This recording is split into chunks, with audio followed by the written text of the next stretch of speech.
Welcome back to the channel. Finally back from SEMA, and don't get me wrong, SEMA was great. I met a bunch of cool people out there, but as you guys remember, before I left, I got all of the all-wheel drive Trackhawk drivetrain into the Hellcat station wagon, which was a huge accomplishment to me. I'm not sure if it is to you guys, but to me, it was a huge accomplishment. Finally seeing the engine, the transmission, everything in the car. And when I first started this project, I said to myself and to some of my friends that the bodywork was going to be the biggest project and the hardest task. And it was pretty difficult. I made my own carbon fiber roof. There was some stuff that I had, there was a learning curve on the carbon fiber composites, which I hadn't ever done at that scale before, making a really long, like 8 foot or 6 foot long roof. And it's like 4.5 feet wide or 4 feet wide.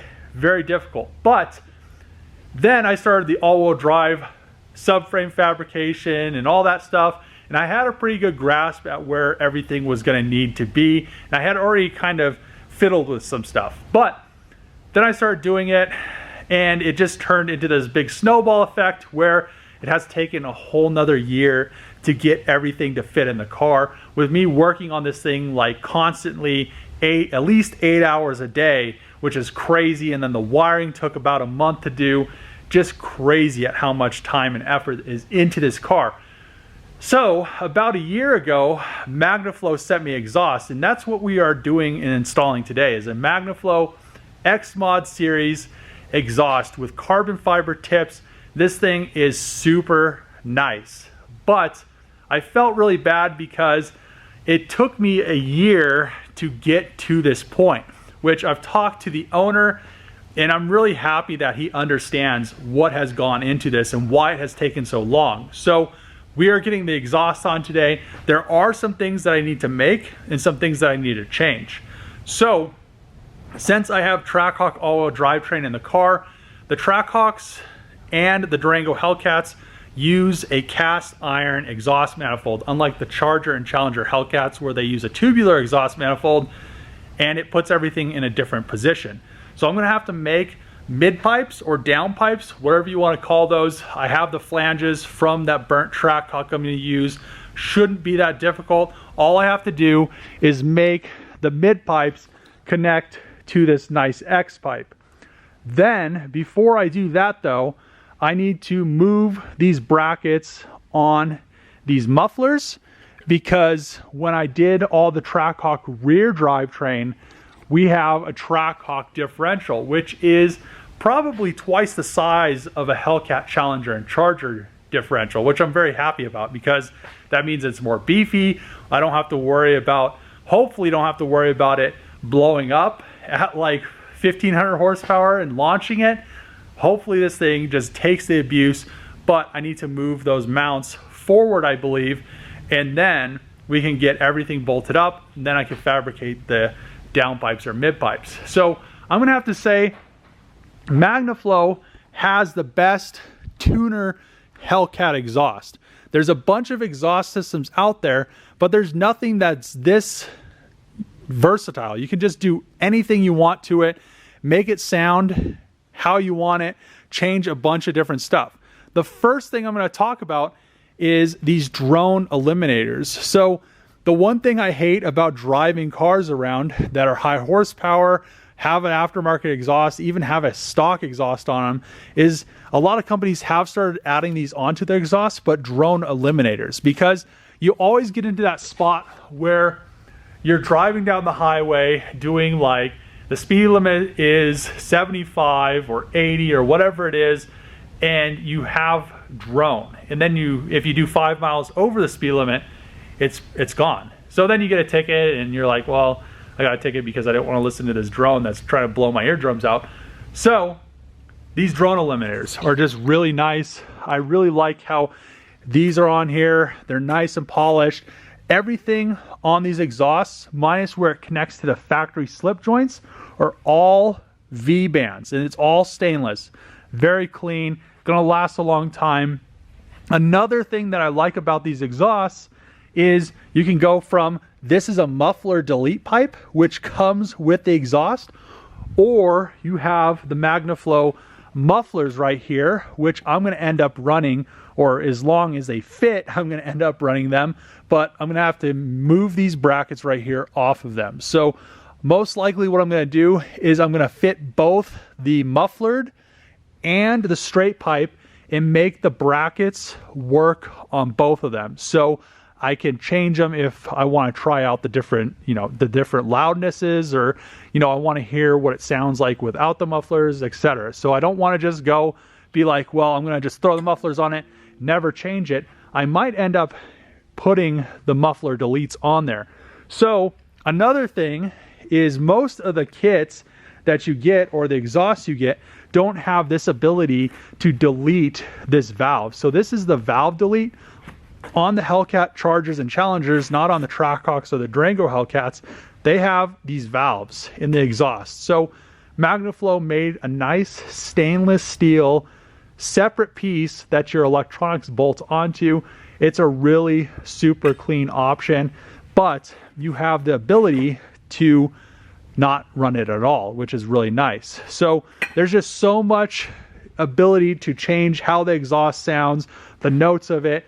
If you want to, if you live in California and you need mufflers and you don't want to get pulled over all the time, it's just a really nice exhaust. You don't have to worry about fabbing stuff up. Everything just bolts on with V-bands. Very clean install. Also, they sent me the version that has, they're kind of dusty because they've been sitting for a year, but they're carbon fiber tips. So I really cannot wait to see these on the Charger Hellcat station wagon.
The exhaust is now on the car, so I need to do a little bit of fine tuning because the exhaust tips don't go all the way in. So we have one of the carbon fiber tips right here, and you can see that it's sticking out quite a ways, and that is because, we'll go onto the car really quick. The reason the exhaust tips are sticking out is this bracket right here is bottoming out on the subframe, which, like I said before, I'm going to cut this bracket off, which the new exhaust hanger and the old exhaust hanger location were pretty close, but it's still not going to work. So what I'm going to do is pull these mufflers back off, cut this piece off right here. I really like how this is turning out.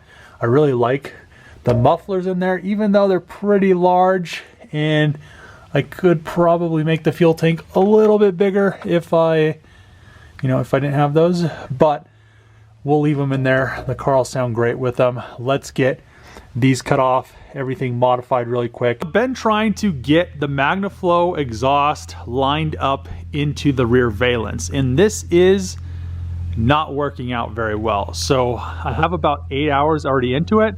That tip doesn't line up. That tip is touching the valence, and this technically isn't a Magnaflow issue because I had to cut the front subframe mounting points off of the exhaust because I have an aftermarket subframe. At the time, I didn't think that was going to be that big of an issue because it's, you wouldn't think so, but since it's all V-band, it's a very big issue. So I should have put this in the Magnum, bolted everything down, cinched all the clamps down, then put the exhaust in the car after I cut the brackets off as one piece, then welded the new brackets on it. But now I'm kind of in a point where I'm 8 hours into trying to align this exhaust into the rear valence, and I probably have another at least 8 hours to go. I'm going to fit my custom one-piece rear drive shaft. I still don't have the front one. The front one should look exactly like this, one-piece aluminum with the Sonax joints, which they're the best joints you can use. Sonax right there. And we're gonna see, hopefully I can measure right. Hopefully something fits today. We'll stick this up there. I want to stick this up there to make sure it's gonna fit. And also I want to stick this up there and make sure the exhaust isn't going to hit it.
The drive shaft is finally in the car, and it went in really easy. In the beginning, it has a slip joint, and I was trying to press it down and it wasn't compressing any, and I started to get worried because I was like, it's a custom drive shaft.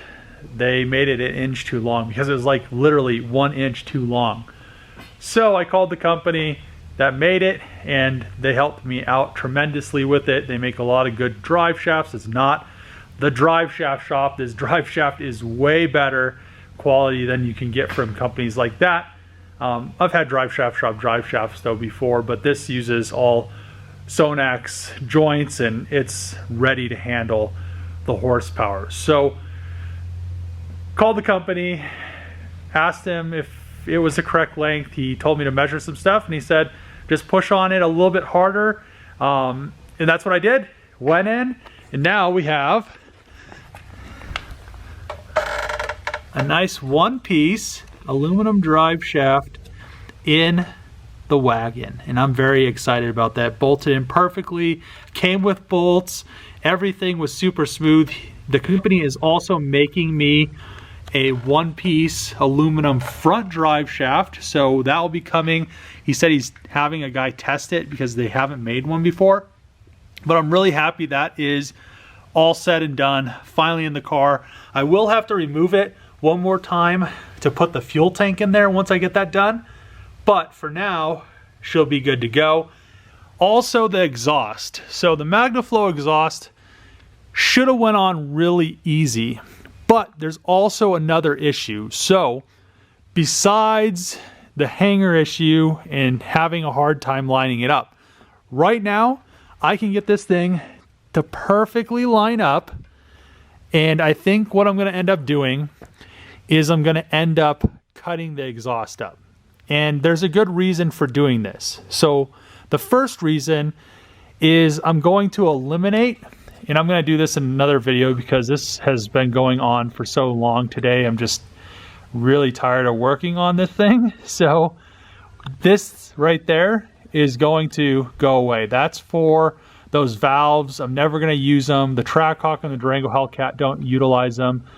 But if I cut those off, I'm going to have to update the flanges for the V-band assembly since they're backwards if I do that. So that'll make me have one less, or like two less clamps, and then this can go and we can get this, can't really do it with one hand, but get this tucked all the way up there really nice. And then another issue, and that's really why I'm not messing with this anymore today, the X pipe hits the drive shaft. So I'm going to have to pretty much fabricate this whole exhaust system. I think what I'm going to do first is come back to this, get these tips lined up, and I'm going to do that by pretty much aligning them in here, getting the pipe down there where I want it, kind of like up there, so it's nice and tucked. And then I'm going to get the bracket on both sides so this exhaust will hold itself up. Then I could move forward and start building the X pipe, which I'm gonna have to see.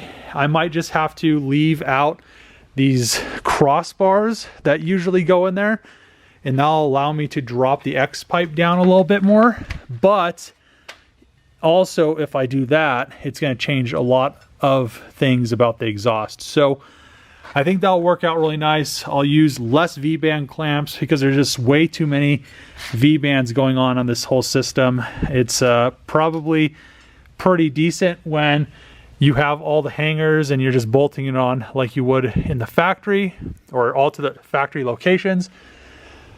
But for what I'm doing, it's going to really need to be modified.